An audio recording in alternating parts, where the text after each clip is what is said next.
বরাব্বা হযরতে আদমের বাড়ি ছিল জান্নাতে, ওরই সূত্রে আমরা জান্নাতের নাগরিক, জান্নাতের মানুষ। দুনিয়া নামক এই জায়গাতে এসেছি, আবার জান্নাতে যাব।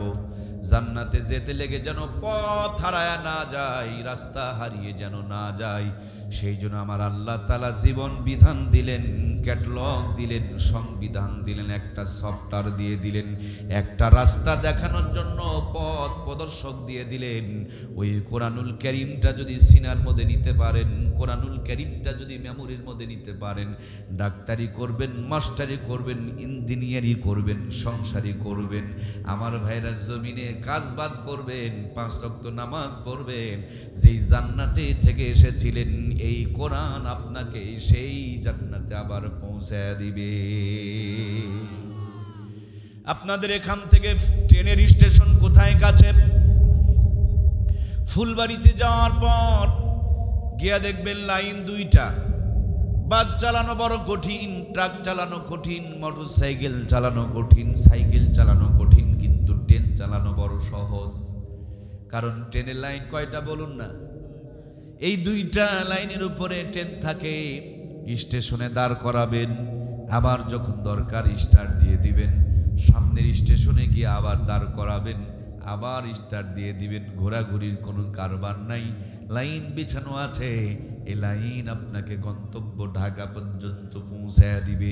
তেমনি জান্নাতের লাইন বড় সোজা, ইহদিনাস সিরাতাল মুস্তাকিমের লাইন বড় সোজা। 2টা লাইন আপনাকে ঠিক রাখতে হবে, একটা কোরআনের লাইন, আর একটা হলো মুহাম্মাদুর রাসূলুল্লাহর সুন্নতের লাইন।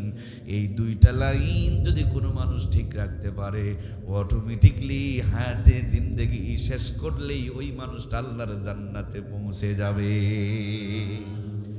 আমার প্রাণের ভাইয়ারা, আমাকে যদি বলেন মুর্তজা ভাই এই সুন্দর সুন্দর কথাগুলো কেমন করে বলছেন, কোথা থেকে শিখেছেন, কার কাছে পেয়েছেন, আমি বলবো আমার প্রাণপ্রিয় উস্তাদ আহমদ শফি সাহেব হাটাজারি মাদ্রাসায় গিয়ে আমি আমার হযরতের কাছে লেখাপড়া করেছি। আমার হযরতকে যদি বলেন আপনি কই পেয়েছেন, তিনি বলবেন আমি ভারতের দারুল উলুম দেওবন্দ মাদ্রাসায় অর্জন করেছি।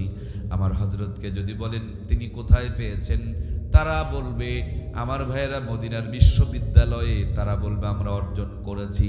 তাদেরকে যদি বলেন কই পেয়েছেন, দেখবেন আবু বকর, ওমর অথবা ওসমান আলীর কথা বলবে, তাদের কাছে পেয়েছি। হযরত আবু বকর, ওমর, ওসমান অথবা আলী, তাদেরকে যদি জিজ্ঞেস করেন তারা বলবেন মুহাম্মাদুর রাসূলুল্লাহ সাল্লাল্লাহু আলাইহি ওয়াসাল্লামের কাছে আমরা পেয়েছি। নবীজিকে যদি বলেন নবী গো কোথায় পেয়েছেন, নবী বলেন আমি 40 বছর চেষ্টা করে যখন শান্তির প্রতিষ্ঠিত করতে পারি নাই, ওই জাবালে নূরে হেরা গুহার ভিতরে বসে বসে গবেষণা করছিলাম, জিবরিল আমিন আমাকে দিয়ে গিয়েছে। জিবরিল আমিনকে যদি বলেন আপনি কই পেয়েছেন, জিবরিল আমিন বলবেন আমাকে আরশ আজিম থেকে নিয়ে এসেছি। আরশ আজিমকে যদি বলেন আপনি কই পেয়েছেন, বলবেন কিতাবুল্লাহ কালামুল্লাহ, যার কিতাব, যার বাণী, যার কথা সে আল্লাহ রাব্বুল আলামিন আমার কাছে দান করেছে। তার মানে এক মাথার মধ্যে এই পত্নী চান মাদ্রাসার 12 জন হাফেজে কোরআন, আর একটা মাথা ঘুরতে ঘুরতে গিয়া আরশ আজিম পর্যন্ত আমার আল্লাহ পর্যন্ত ঠেকে গিয়েছে। এগুলো জান্নাতের গাড়ি, পথ ভুলতে করতে পারে না। প্রিয় ভাইয়েরা আমার, সেজন্য পরশ পাথরের কাছে যেটা আসে সেটাই দামি হয়ে যায়। এটা এমন একটা পরশ পাথর, আরো সাজমি ছিল, দাম বেড়ে গেল, ফেরেশতা নিয়ে আসলেন, সর্দার হয়ে গেল।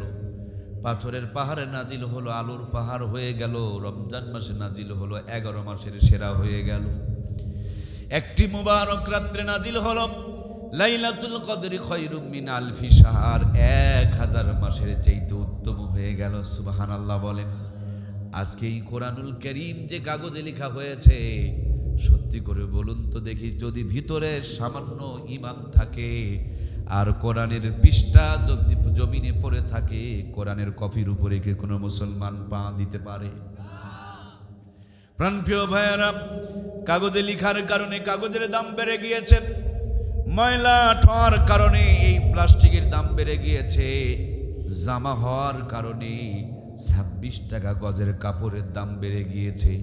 শিমলের কাঠ শুধু কোরআন রেখে পড়া হয়, তার জন্য রেহেল কাঠেরও দাম বেড়ে গিয়েছে।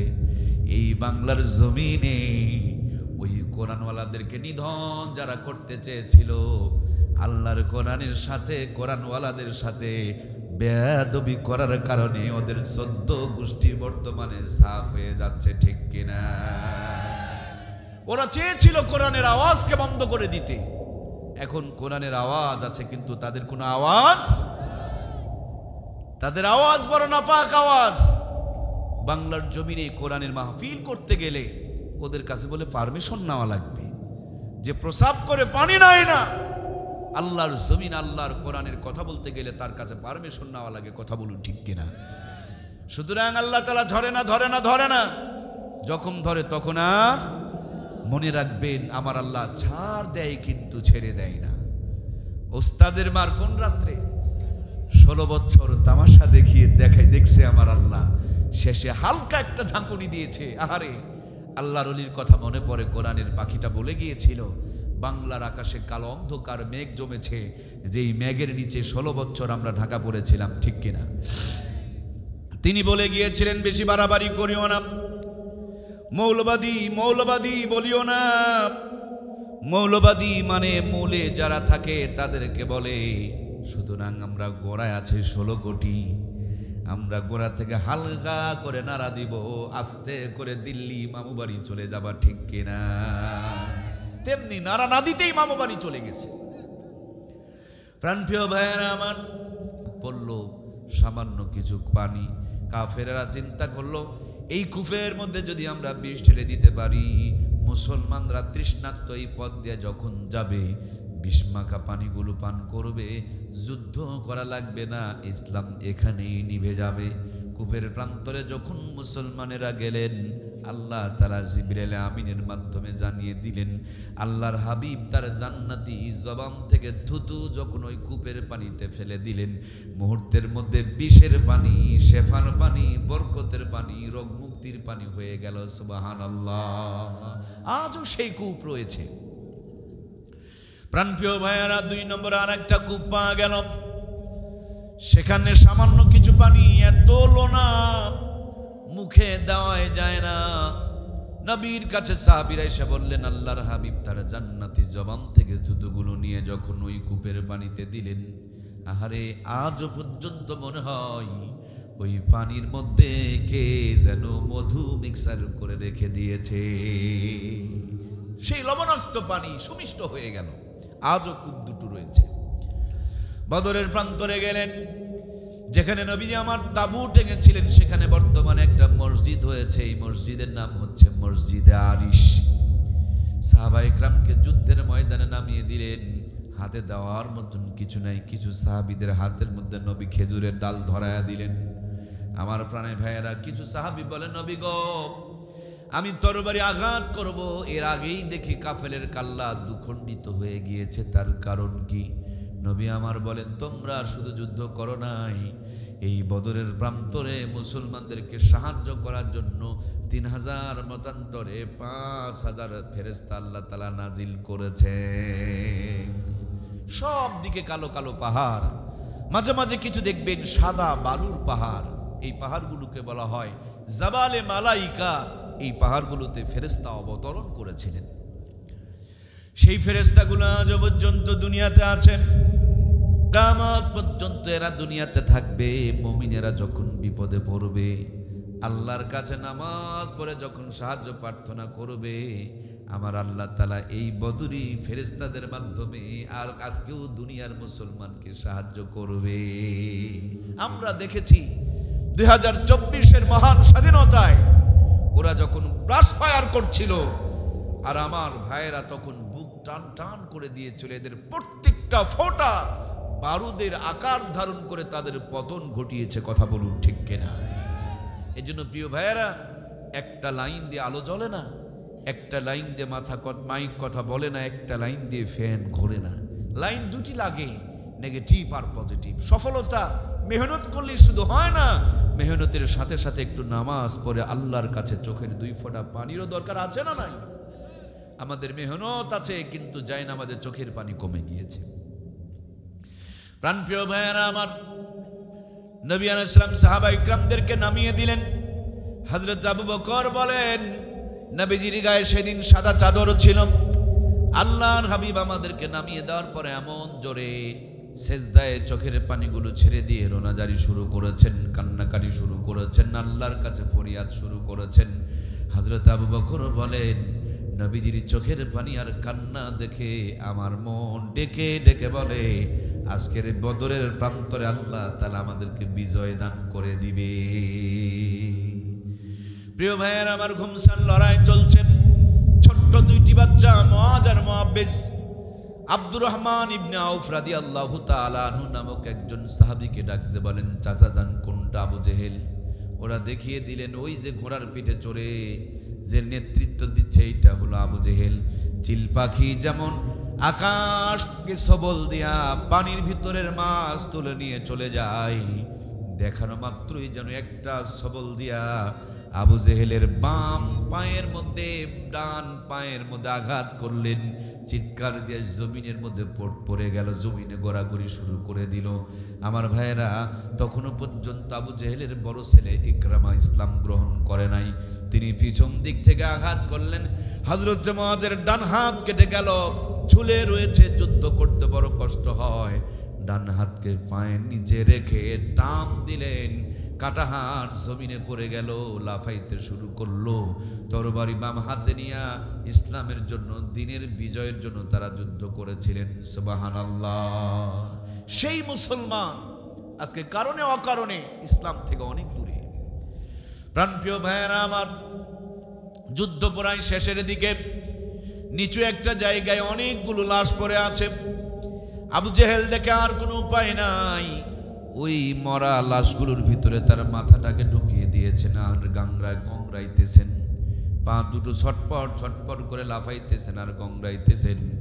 এমন মুহূর্তে ওই যে সাহাবী আব্দুল্লাহ ইবনে মাসউদ রাদিয়াল্লাহু তাআলা আনহু, মনে আছে না নাই? তিনি ওই পথ দিয়া যুদ্ধ করে ক্লান্ত হয়ে ঢোকা দিয়া কষ্ট করে করে যাচ্ছিলেন। এমন মুহূর্তে দেখে কে যেন পা নড়াইতেছে আর গংরাইতেছে। পা ধরে যখন টান মারছে, মুখের মধ্যে রক্ত মেখে আছে। রক্তগুলো যখন মুখ থেকে সরায়া দেখে, মক্কার কাফেরদের লিডার আবু জেহেল মরা লাশের কাল্লার ভিতরে মাথা ঢুকায়া দিয়াছে। মুখ থেকে রক্তগুলো মুছে দিয়া বলে, লিডার কালেমাটা পড়ে নাও, জলদি করে কালেমাটা পড়ে নাও, সুযোগ আর নাও আসতে পারে। সে বলে, ও কৃষকের বাচ্চা, তুমি আমারে কালেমা পড়তে বলো, আমি মরার ভয়ে কালেমা পড়বো নাকি? আমি কালেমা পড়তাম না। এবার আব্দুল্লাহ ইবনে মাসউদ বললেন, যদি কালেমা না পড়ো তাহলে এবার মৃত্যুর জন্য প্রস্তুতি গ্রহণ করো। সে বলতেছে, মরার আগে আমার তো শেষ ইচ্ছাটা তুমি শুনবা। হযরত আব্দুল্লাহ ইবনে মাসউদ বললেন, বলো তোমার কি শেষ ইচ্ছা? সে বলে, আমার গর্দানটাকে উঁচুর দিক থেকে নয়, নিচুর দিক থেকে ঘাড় ঘিসে কেটে নিও, যাতে করে আমার লম্বা গর্দান দেখে কিয়ামতের দিন মানুষেরা বুঝতে পারে এটা কাফেরদের লিডার আবু জেহেলের কাল্লা ছিল।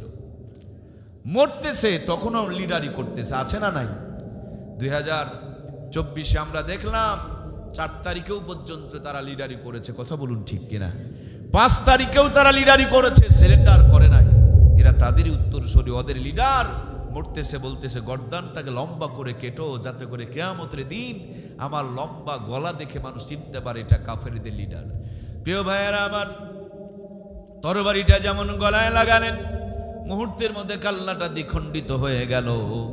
আমার ভাইয়েরা, ওই কাটা কাল্লাখানা নিয়া নবীর দরবারে যাওয়ার জন্য হযরত আব্দুল্লাহ ইবনে মাসউদ বহুত কষ্ট শুরু করে দিলেন, কিন্তু কোনো কাম হয় না। হাজার চেষ্টা করে যখন কোনো কাম হয় না, এক পর্যায়ে হযরত আব্দুল্লাহ ইবনে মাসউদ রাদিয়াল্লাহু তাআলা আনহু তরবারিটাকে কোষ থেকে বের করলেন, কানের মধ্যে একটু করে চাপ দিলেন। চাপ দেওয়া মাত্র এপার থেকে ওপার হয়ে গেল। কাছে ছিল খেজুরের পাতাতে পাকানো দড়ি, কানের একদিক থেকে ঢুকায় আর একদিকে বের করে নিলেন। আপনাদের এলাকায় কুকুর যদি মারা যায়, এটাকে কি ঘাড়ে করে নিয়ে যায়? বরঞ্চ এটাকে দড়ি লাগায়া ছেঁচড়া নিয়ে যায়। কান তিনি ফাটিয়ে দিয়েছিল, সেদিনই তার কান ছিদ্র করা বরাদ্দ হয়ে গিয়েছিল। কানের মধ্যে দড়ি লাগায়া ছেঁচড়া নিয়ে যাচ্ছে। ঠেলা গাড়ির মতন যেন টানতেই হয় না, গড় গড় গড় গড় করে সামনের দিকে গড়তে শুরু করে করে দিয়েছে, নবীজির সামনে নিয়েছেন। নবী আবু জেহেলের কাল্লা দেখে একটু মুস্কি মুস্কি করে হাসে। আব্দুল্লাহ ইবনে মাসউদ ইসলামের সবচেয়ে বড় দুশমনকে বিদায় করাইতে পেরেছে, এই আনন্দে নিয়ে তিনিও যেন একটু মুস্কি মুস্কি করে হাসে। ওইদিকে জিবরাইল আমিন পাশে দাঁড়ায়া দাঁড়ায়া তিনি যেন আরো মজা করে করে আরো একটু হাসে। নবী আমার বলেন, জিবরাইল হাসো কেন? আল্লাহর হাবিবকে জিবরিল বলে, নবী গো, সেদিন আপনার সাহাবী আব্দুল্লাহ ইবনে মাসউদের কানের তালা ফাটিয়ে দিয়েছিল, সেদিনও আমি হেসেছিলাম, আজকেও আমি হাসি। কিন্তু সেদিন আপনারা কেঁদেছিলেন, আপনারা আজকে হাসেন। সেদিনের হাসি আর আজকের হাসি, আজকের তিনজনের হাসির দেখেন কেমন একটা মিল রয়ে গিয়েছে। সুতরাং যারা ইসলামকে শেষ করে দিতে চায়, আলেমদেরকে নিধন করতে চায়, ওদের সেই দিনই নিধনের পতনের সূচনা হয়েছে, যেদিন থেকে আলেমদেরকে তারা নির্বিচারে আমার ভাইয়েরা মিথ্যা মামলা দিয়া ফাঁসিতে ঝুলায়া ঝুলায়া রক্তগুলো জমিনে পড়েছে, আর তাদের পতনের সূচনা সেদিন থেকে শুরু হয়েছে, ঠিক কিনা? পড়ল সামান্য কিছু পানি, কাফেরেরা চিন্তা করলো এই কূপের মধ্যে যদি আমরা বিষ ঢেলে দিতে পারি, মুসলমানরা তৃষ্ণার্ত এই পথ দিয়ে যখন যাবে, বিষ-মাখা পানিগুলো পান করবে, যুদ্ধ করা লাগবে না, ইসলাম এখানেই নিভে যাবে। কূপের প্রান্তরে যখন মুসলমানেরা গেলেন, আল্লাহ তাআলা জিবরাইল আমিনের মাধ্যমে জানিয়ে দিলেন, আল্লাহর হাবিব তার জান্নাতি জবান থেকে থুতু যখন ওই কূপের পানিতে ফেলে দিলেন, মুহূর্তের মধ্যে বিষের পানি, শেফার পানি, বরকতের পানি, রোগ মুক্তির পানি হয়ে গেল। সুবহানাল্লাহ। আজও সেই কূপ রয়েছে। প্রাণপ্রিয় ভাইয়েরা, 2 নম্বরে আর একটা কূপ পাওয়া গেল। সেখানে সামান্য কিছু পানি, এত লোনা মুখে দেওয়াই যায় না। নবীর কাছে সাহাবীরা এসে বললেন, আল্লাহর হাবিব তার জান্নাতি জবান থেকে থুতুগুলো নিয়ে যখন ওই কূপের পানিতে দিলেন, আহারে আজও পর্যন্ত মনে হয় ওই পানির মধ্যে কে যেন মধু মিক্সার করে রেখে দিয়েছে। সেই লবণাক্ত পানি সুমিষ্ট হয়ে গেল। আজও কূপ দুটো রয়েছে। বদরের প্রান্তরে গেলেন, যেখানে নবীজি আমার তাবু টেঙেছিলেন, সেখানে বর্তমানে একটা মসজিদ হয়েছে। এই মসজিদের নাম হচ্ছে মসজিদে আরিশ। সাহাবা ইকরামকে যুদ্ধের ময়দানে নামিয়ে দিলেন, হাতে দেওয়ার মতন কিছু নাই। কিছু সাহাবীদের হাতের মধ্যে নবী খেজুরের ডাল ধরায়া দিলেন। আমার প্রাণের ভাইয়েরা, কিছু সাহাবী বলেন, নবী গো, আমি তরবারি আঘাত করব, এর আগেই দেখি কাফেলের কাল্লা দুখণ্ডিত হয়ে গিয়েছে, তার কারণ কি? নবী আমার বলেন, তোমরা শুধু যুদ্ধ করো নাই, এই বদরের প্রান্তরে মুসলমানদেরকে সাহায্য করার জন্য 3000 মতান্তরে 5000 ফেরেশতা আল্লাহ তাআলা নাজিল করেছে। সব দিকে কালো কালো পাহাড়, মাঝে মাঝে কিছু দেখবেন সাদা বালুর পাহাড়। এই পাহাড়গুলোকে বলা হয় জাবালে মালাইকা। এই পাহাড়গুলোতে ফেরেশতা অবতরণ করেছিলেন। সেই ফেরেশতাগুলো আজ পর্যন্ত দুনিয়াতে আছেন, কিয়ামত পর্যন্ত এরা দুনিয়াতে থাকবে। মুমিনেরা যখন বিপদে পড়বে, আল্লাহর কাছে নামাজ পড়ে যখন সাহায্য প্রার্থনা করবে, আমার আল্লাহ তাআলা এই বদরি ফেরেশতাদের মাধ্যমে আর আজকেও দুনিয়ার মুসলমানকে সাহায্য করবে। আমরা দেখেছি 2024-এর মহান স্বাধীনতায় ওরা যখন ব্রাশ ফায়ার করছিল, আর আমার ভাইয়েরা তখন বুক টান টান করে দিয়েছিল। এদের প্রত্যেকটা ফোঁটা বারুদের আকার ধারণ করে তাদের পতন ঘটিয়েছে। কথা বলুন, ঠিক কিনা? এই জন্য প্রিয় ভাইয়েরা, একটা লাইন দিয়ে আলো জ্বলে না, একটা লাইন দিয়ে মাইক কথা বলে না, একটা লাইন দিয়ে ফ্যান ঘোরে না। লাইন দুটি লাগে, নেগেটিভ আর পজিটিভ। সফলতা মেহনত করলে শুধু হয় না, মেহনতের সাথে সাথে একটু নামাজ পড়ে আল্লাহর কাছে চোখের 2 ফোঁটা পানিরও দরকার আছে না নাই? আমাদের মেহনত আছে, কিন্তু যায় না, আমাদের চোখের পানি কমে গিয়েছে।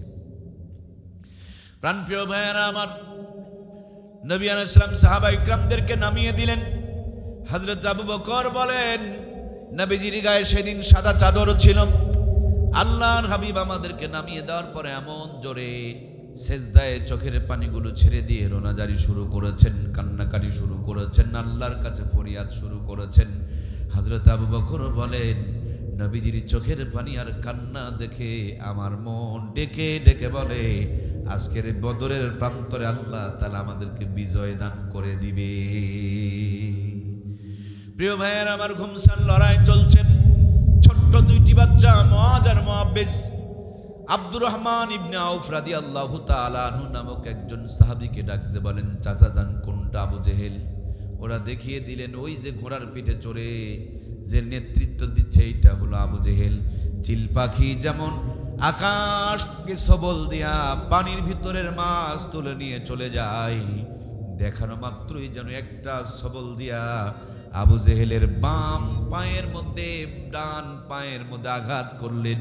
চিৎকার দিয়ে জমিনের মধ্যে পড়ে গেল, জমিনে গড়াগড়ি শুরু করে দিল। আমার ভাইয়েরা, তখনও পর্যন্ত আবু জেহেলের বড় ছেলে ইকরামা ইসলাম গ্রহণ করে নাই। তিনি পিছন দিক থেকে আঘাত করলেন, হযরত মুআজের ডান হাত কেটে গেল। ঝুলে রয়েছে, যুদ্ধ করতে বড় কষ্ট হয়। ডান হাতকে পায়ের নিচে রেখে টান দিলেন, কাটা হাত জমিনে পড়ে গেল, লাফাইতে শুরু করলো। তরবারি বাম হাতে নিয়া ইসলামের জন্য, দ্বীনের বিজয়ের জন্য তারা যুদ্ধ করেছিলেন। সুবহানাল্লাহ। সেই মুসলমান আজকে কারণে অকারণে ইসলাম থেকে অনেক দূরে।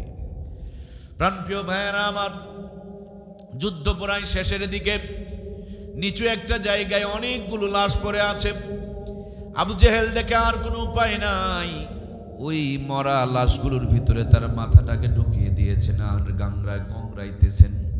পা দুটো ছটপট ছটপট করে লাফাইতেছেন আর গংরাইতেছেন। এমন মুহূর্তে ওই যে সাহাবী আব্দুল্লাহ ইবনে মাসউদ রাদিয়াল্লাহু তাআলা আনহু, মনে আছে না নাই?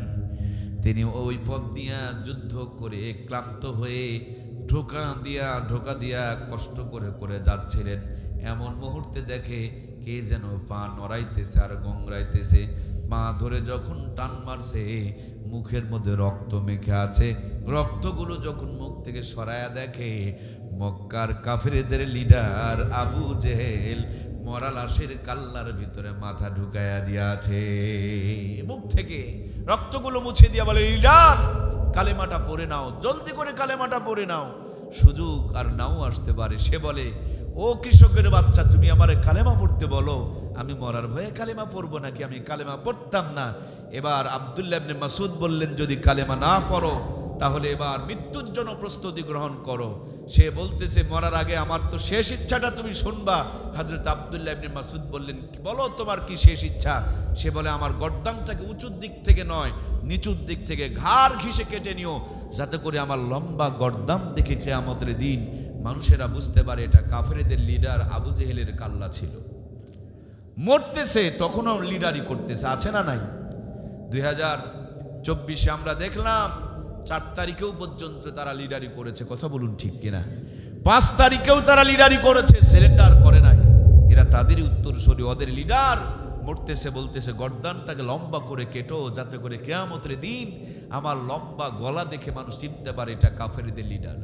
প্রিয় ভাইয়েরা আমার, তরবারিটা যেমন গলায় লাগালেন, মুহূর্তের মধ্যে কাল্লাটা দ্বিখণ্ডিত হয়ে গেল। আমার ভাইয়েরা, ওই কাটা কাল্লাখানা নিয়া নবীর দরবারে যাওয়ার জন্য হযরত আব্দুল্লাহ ইবনে মাসউদ বহুত কষ্ট শুরু করে দিলেন, কিন্তু কোনো কাম হয় না। হাজার চেষ্টা করে যখন কোনো কাম হয় না, এক পর্যায়ে হযরত আব্দুল্লাহ ইবনে মাসউদ রাদিয়াল্লাহু তাআলা আনহু তরবারিটাকে কোষ থেকে বের করলেন, কানের মধ্যে একটু করে চাপ দিলেন। চাপ দেওয়া মাত্র এপার থেকে ওপার হয়ে গেল। কাছে ছিল খেজুরের পাতাতে পাকানো দড়ি, কানের একদিক থেকে ঢুকায় আর একদিকে বের করে নিলেন। আপনাদের এলাকায় কুকুর যদি মারা যায়, এটাকে কি ঘাড়ে করে নিয়ে যায়? বরঞ্চ এটাকে দড়ি লাগায়া ছেঁচড়া নিয়ে যায়। কান তিনি ফাটিয়ে দিয়েছিল, সেদিনই তার কান ছিদ্র করা বরাদ্দ হয়ে গিয়েছিল। কানের মধ্যে দড়ি লাগায়া ছেঁচড়া নিয়ে যাচ্ছে। ঠেলা গাড়ির মতন যেন টানতেই হয় না, গড় গড় করে সামনের দিকে গড়তে শুরু করে দিয়েছে। নবীজির সামনে নিয়েছেন। নবী আবু জেহেলের কাল্লা দেখে একটু মুস্কি করে হাসে। আব্দুল্লাহ ইবনে মাসউদ ইসলামের সবচেয়ে বড় দুশ্মনকে বিদায় করাইতে পেরেছে, এই আনন্দে নিয়ে তিনিও যেন একটু মুস্কি মুস্কি করে হাসে। ওইদিকে জিবরাইল আমিন পাশে দাঁড়ায়া দাঁড়ায়া তিনি যেন আরো মজা করে করে আর একটু হাসে। নবী আমার বলেন, জিবরাইল হাসো কেন? আল্লাহর হাবিবকে জিবরিল বলে, নবী গো, সেদিন আপনার সাহাবী আব্দুল্লাহ ইবনে মাসুদের কানের তালা ফাটিয়ে দিয়েছিল, সেদিনও আমি হেসেছিলাম, আজকেও আমি হাসি। কিন্তু সেদিন আপনারা কেঁদেছিলেন, আপনারা আজকে হাসেন। সেদিনের হাসি আর আজকের হাসি, আজকের তিনজনের হাসির দেখেন কেমন একটা মিল রয়ে গিয়েছে। সুতরাং যারা ইসলামকে শেষ করে দিতে চায়, আলেমদেরকে নিধন করতে চায়, ওদের সেই দিনই নিধনের পতনের সূচনা হয়েছে, যেদিন থেকে আলেমদেরকে তারা নির্বিচারে আমার ভাইয়েরা মিথ্যা মামলা দিয়া ফাঁসিতে ঝুলায়া ঝুলায়া রক্তগুলো জমিনে পড়েছে, আর তাদের পতনের সূচনা সেদিন থেকে শুরু হয়েছে, ঠিক কিনা?